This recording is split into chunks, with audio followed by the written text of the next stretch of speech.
Everyone, welcome back to my YouTube channel Raftaar study. तो आज हम पढ़ेंगे purpose of environmental scanning. Just previous video में हमने डिस्कशन किया था मीनिंग ऑफ एनवायरमेंटल स्कैनिंग। उसके बारे में हमने पढ़ा था कि मीनिंग क्या है एनवायरमेंटल स्कैनिंग के बारे में। ठीक है, थोड़ा सा मैं बताता हूँ क्योंकि पर्पस भी उससे ही रिलेटेड है। ठीक है, नहीं देखी हो डिस्क्रिप्शन बॉक्स में आपको उसका लिंक मिल जाएगा, आप देख लीजिएगा। देखिए, एनवायरमेंटल स्कैनिंग का मतलब होता है कि हमको एनवायरमेंट के बारे में जानना है, एनालाइज करना है, गैदर करना है इन्फॉर्मेशन, ताकि हम लोग ऐसे उन चीज़ों का गैदर करना है इन्फॉर्मेशनों को जो चीज़ बिजनेस को अफेक्ट कर सकती है, उनके बारे में जानना, पहचानना, that is called as environment scanning. ठीक है, अब वही मैं कह रहा हूँ कि पर्पस क्या है, आखिरकार मैं क्यों स्कैन करूँ, क्वेश्चन ये है मेरा। ठीक, तो देखिए, सबसे पहला है इफेक्टिव यूटिलाइजेशन ऑफ रिसोर्सेज।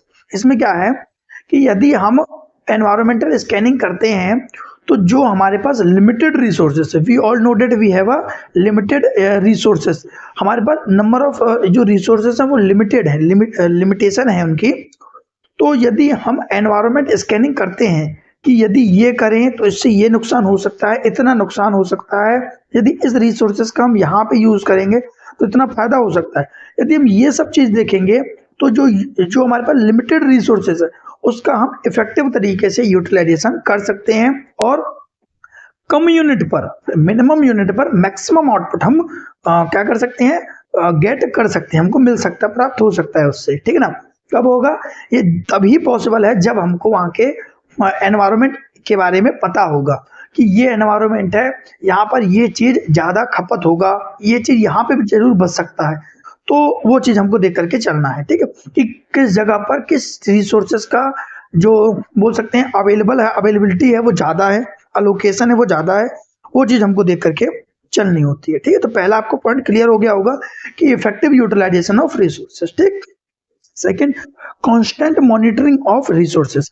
हमको लगातार एक ही तरीके से हमको रिसोर्सेस पर क्या करना है, मॉनिटरिंग करना है, मतलब देख रेख करना है कि जो रिसोर्सेस हैं वो किस प्रकार से यूज किए जा रहे हैं। ठीक है ना, कि ज्यादा तो नहीं लग रहा है, कि यदि पता चले कि इनपुट ज्यादा है बट आउटपुट उस हिसाब से नहीं हो पा रहा है तो आपका जो रेवेन्यू जनरेशन है वो ऑब्वियस सी बात है वो कम ही होगा, ज्यादा नहीं हो पाएगा। तो इससे आप बिजनेस को एक लॉन्ग टर्म के लिए आप उसको क्या नहीं कर सकते, फर्दर आगे नहीं बढ़ा सकते। ठीक है ना, तो कांस्टेंट मॉनिटरिंग ऑफ रिसोर्सेज भी जरूरी पड़ता है, हमारा पर्पस है।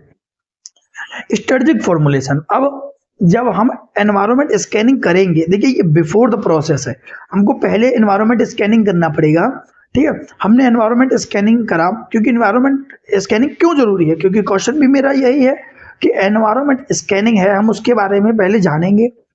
जब हमने पहचान लिया कि एनवायरमेंट में भाई ये प्रॉब्लम है, ऐसी प्रॉब्लम है, इसका ये सॉल्यूशन है, तो उसमें मेरे को स्ट्रेटजी फॉर्मुलेट करने में काफी ज्यादा हेल्प होगा। ठीक है, यदि मुझे पता चल गया ना कि यहाँ पे जो लोग हैं वो मिडिल क्लास के लोग हैं, तो मैं ऐसी पॉलिसी बनाऊंगा, ऐसा अट्रैक्शन लेकर के आऊंगा कि जिसमें सिर्फ मिडिल क्लास के लोग ही अट्रैक्ट हो मेरे पास।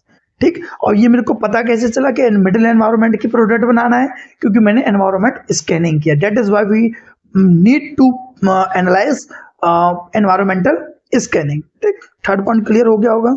फोर्थ पॉइंट है हमारा identifying of threat and opportunities.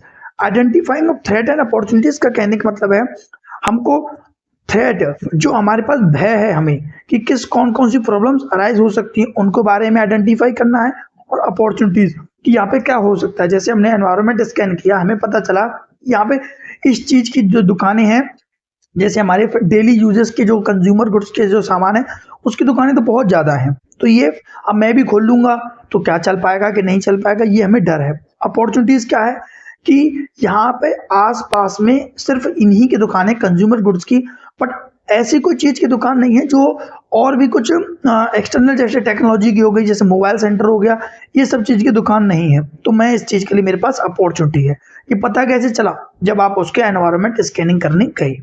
ठीक, होप सो समझ में आ गया होगा। आगे, यूजफुल फॉर द मैनेजर्स। अब ये बोल रखा है कि जब आप एनवायरमेंट स्कैनिंग करेंगे तो जो आपका मैनेजर होगा वो भी इम्प्लीमेंटेशन करने के लिए जो पॉलिसी स्ट्रेटजीज उसने बना रखी है उसको इम्प्लीमेंटेशन करने में क्या होगा, हेल्पफुल होगा वो मैनेजर के लिए। ठीक, वो डिसीजन अच्छे ले सकेगा और अपने बिजनेस को आगे बहुत अच्छे से बढ़ा पाएगा। ठीक है, आगे प्रिडिक्शन ऑफ फ्यूचर। अब ऑब्वियस ही बात है, जब आप पहले से किसी चीज को एनालाइज करेंगे, गैदर करेंगे इन्फॉर्मेशन को, तो वो आपके लिए फ्यूचर के लिए बहुत ज्यादा हेल्पफुल रहेगा। तो हम प्रिडिक्ट कर सकते हैं क्या कि देखो यहाँ पे डेवलपमेंट अभी कम है, यदि हम यहाँ पे ऐसे ऐसे करके यदि बिजनेस डालते हैं तो ये बहुत ज्यादा ये एरिया है वो ग्रो अप कर जाएगा। तो ये क्या किया हमने, ये प्रोडक्शन ही तो किया हमने, ये प्रोडक्शन करके चढ़ रहे हैं हम कि यदि इस ये चीजों का यदि हम इम्प्लीमेंटेशन करते हैं तो इससे जो हमारा एरिया है वो काफी अच्छे से डेवलपमेंट हो जाएगा। ठीक है, या फिर बिजनेस हमारी आज इस मुकाम पर है तो कल बहुत आगे भी पहुंच सकते हैं। तो ये क्या किया, प्रोडक्शन ही तो किया इन चीजों के बारे में। ठीक, तो होप्स आपको ये सभी पॉइंट्स बहुत अच्छे से क्लियर हो गए होंगे। यदि किसी भी पॉइंट्स में आपको डाउट है तो आप कमेंट बॉक्स में बताइएगा, तो मैं आपको वहीं पर ठीक है ना टेक्स्ट तरीके से आपको एक्सप्लेन कर दूंगा। Thank you so much.